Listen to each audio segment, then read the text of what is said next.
Bonjour à toutes et à tous et bienvenue sur NTD L'Actu, votre point sur l'info de ce vendredi 15 décembre. Avant de commencer, merci de cliquer pour vous abonner et de liker la vidéo.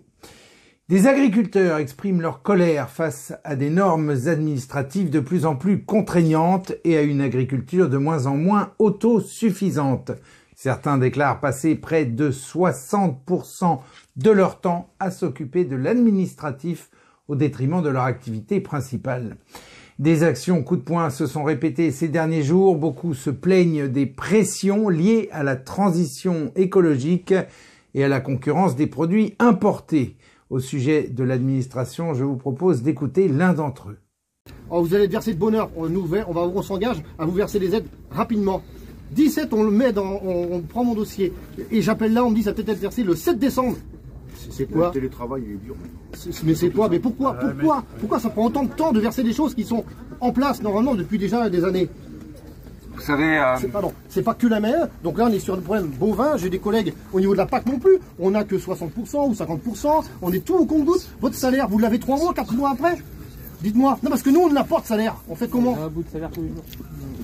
C'est, vous le savez... Et le gouvernement cherche à encourager le remplacement des véhicules thermiques par des véhicules électriques pour réduire les émissions de CO2. Un système de leasing à 100 € par mois a été annoncé pour les plus modestes qui voudraient se procurer un véhicule électrique, mais cela ne concerne que ceux qui parcourent de longues distances ou habitent loin de leur lieu de travail. Et à Lyon, dans le quartier de la Confluence, la hausse de la violence préoccupe. Entre autres problèmes, des voyous attaquent régulièrement des jeunes qui sortent de boîtes de nuit. Le maire du 2e arrondissement demande notamment l'installation de barrières pour fermer l'accès à certaines rues la nuit, mais fermer l'accès à certaines zones va-t-il résoudre le problème de la délinquance? Et la tension monte au sein du camp présidentiel alors que les pourparlers avec les Républicains pour parvenir à un compromis sur le projet de loi sur l'immigration suscitent des craintes de division au sein de la majorité.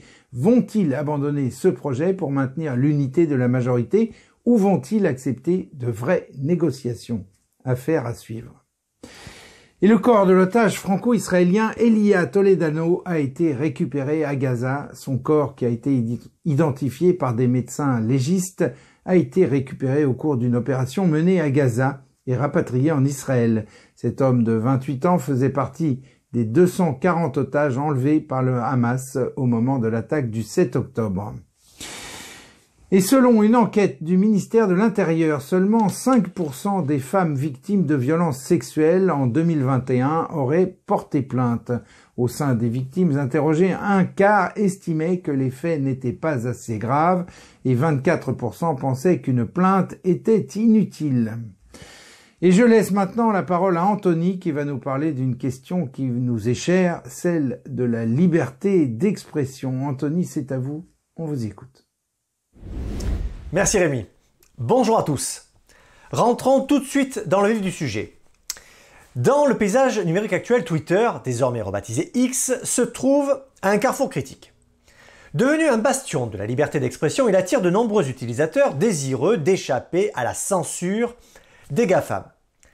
Cette plateforme, devenue un espace essentiel pour le débat public, se trouve désormais au cœur d'une controverse majeure en Europe. Jean-Noël Barrot, ministre chargé de la transition numérique et des télécommunications, a clairement indiqué que le réseau social serait banni de l'Union européenne en 2024, s'il ne se conformait pas aux règles européennes justement. Cette situation intervient dans un contexte où la maire de Paris, Anne Hidalgo, a critiqué le réseau considérant qu'il serait devenu une sorte de vaste égout mondial. Les avertissements renouvelés récemment soulignent le conflit existant entre la régulation européenne et la philosophie de la liberté d'expression de la plateforme.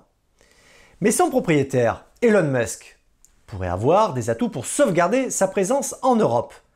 Tout de suite, je vous propose de faire ensemble un état des lieux. Face à la fermeté de l'Europe, Twitter se trouve à un carrefour réglementaire délicat. Elon Musk, le nouveau propriétaire de Twitter, est connu pour ses positions favorables à la liberté d'expression.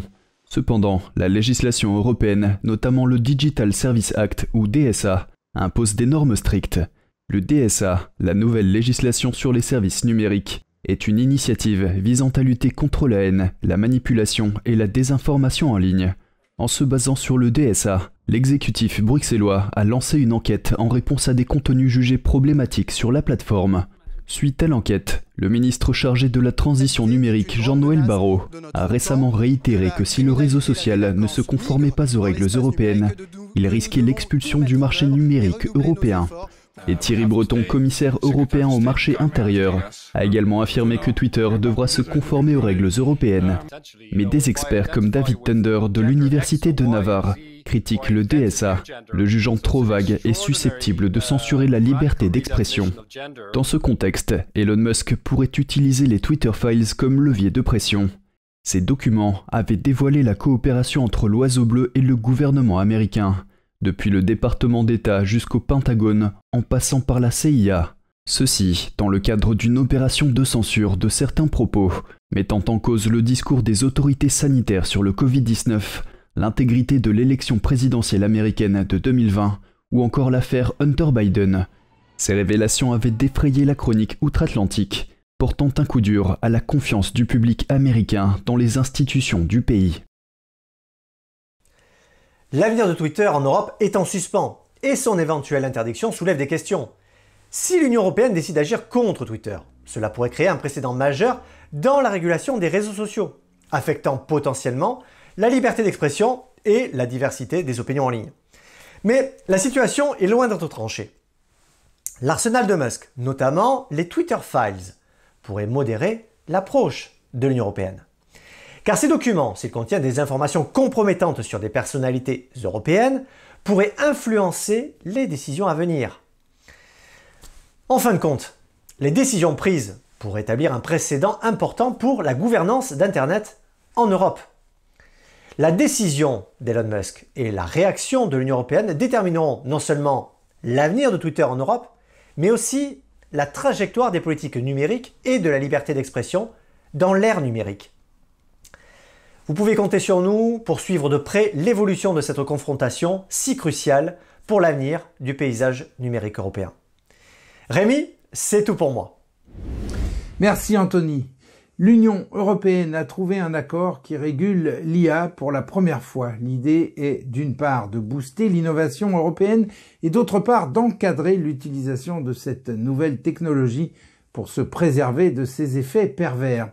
Le ministre français du numérique Jean-Noël Barrot a déclaré sur France Inter « Nous allons analyser attentivement le compromis trouvé aujourd'hui et nous assurer dans les prochaines semaines que le texte préserve la capacité de l'Europe à développer ses propres technologies d'IA et préserver son autonomie stratégique. Cela pour sortir de l'influence d'une toute petite poignée d'acteurs qui imposent leurs règles au monde. » Et au sommet de l'Union européenne, une décision majeure a été prise. Les négociations d'adhésion de l'Ukraine à l'UE ont été ouvertes. Cette décision suscite des réactions contrastées au sein de l'UE alors que les dirigeants européens veulent préserver l'unité face à la Russie. Le Premier ministre hongrois Viktor Orban est sorti de la salle au moment de la décision sans mettre son veto. Il a en revanche bloqué l'adoption d'un soutien financier à Kiev et de 50 milliards d'euros d'ici à 2027. Et en Turquie, un député islamiste s'est effondré en proie à une crise cardiaque à la tribune du Parlement après avoir critiqué la politique d'Ankara qu'il jugeait trop accommodante envers Israël. Même si vous échappez aux tourments de l'histoire, vous ne pouvez pas vous sauver du châtiment d'Allah, a-t-il lancé avant de s'effondrer. Le député turc est décédé jeudi des suites de sa crise cardiaque. Et on passe au sujet Chine avec Vladia qui va nous dresser un bilan de l'économie chinoise qui est, semble-t-il, à la baisse. Merci Rémi, bonjour à tous. Un investisseur de longue date affirme que le secteur bancaire chinois est en chute libre, et cette spirale descendante pourrait faire disparaître l'équivalent d'environ 3,5 000 milliards d'euros, voire plus, de l'économie chinoise. Kyle Bass est un directeur du fonds spéculatif Haiman Capital. Selon lui, le secteur immobilier chinois, autrefois florissant, est en train de s'effondrer. De grands promoteurs comme Evergrande et Country Garden croulent sous les dettes. Un ancien fonctionnaire de Pékin a déclaré que la Chine avait désormais suffisamment de logements vides pour loger 3 milliards de personnes. Bass a également évoqué le marché immobilier local du pays. Il est soutenu financièrement par les gouvernements locaux sous le régime communiste chinois. Ce marché d'environ 11 000 milliards d'euros est également confronté à un endettement important et à des défauts de paiement. Et les ministres de la Défense de Pékin et de Washington ne se sont toujours pas parlé près d'un mois après que le chef du régime chinois a convenu avec Joe Biden que la Chine et les États-Unis devaient reprendre les pourparlers militaires. Joe Biden qualifie de très importante la communication militaire avec la Chine. Cette communication devrait prendre la forme d'une ligne directe entre les ministères de la Défense des deux pays. Qu'est-ce qui se cache derrière ce retard ? The CCP has always used these communication channels as a bargaining chip, and they won't follow through unless there's value to be gained. And we don't even have a new defense minister to be revealed in the Chinese regime, so this is clearly a process of tremendous instability inside the party right now. La Chine n'a pas de ministre de la Défense à l'heure actuelle. Le poste le plus élevé de l'armée de Pékin est vide depuis près de 2 mois. L'ancien ministre de la Défense, Li Shangfu, a été limogé après avoir disparu de la scène publique sans explication officielle. Washington semble plus désireux que Pékin de relancer les négociations. Un article de NBC Saturday rapporte que, selon 3 fonctionnaires, des responsables américains de la Défense ont tenté à plusieurs reprises de joindre la partie chinoise, mais sans réponse. Pékin a coupé les communications militaires avec Washington lorsque Nancy Pelosi, qui était la présidente de la Chambre des représentants, s'est rendue à Taïwan l'année dernière. Cette mesure visait à protester contre le soutien à Taïwan. Le Parti communiste chinois revendique l'île, bien qu'il ne l'ait jamais gouvernée. À ce jour, les armées américaines et chinoises n'ont pas communiqué depuis 17 mois. Voilà pour les nouvelles du jour. Merci Rémi, très belle journée à tous. Merci Vladia. Et on conclut cette édition avec une idée de visite. Découvrez le monastère royal de Brou, élu monument préféré des Français en 2014. Ce majestueux monastère a été fondé au début de la Renaissance par Marguerite d'Autriche pour rendre hommage à son époux et se reposer à ses côtés. Les meilleurs artisans de toute l'Europe ont contribué à la construction de ce joyau. Le monastère de Brou, riche de son histoire et de sa beauté, transporte le visiteur à une époque orientée vers l'art et le divin. Ce monastère est un puissant symbole de loyauté car il fut fondé par une princesse fidèle à son mari, mais également au ciel. Et voilà, c'est la fin de ce journal. Merci à toutes et à tous de l'avoir suivi. On se retrouve lundi à 13 h pour une nouvelle édition de NTD l'Actu. Très bon après-midi, excellent week-end et à lundi.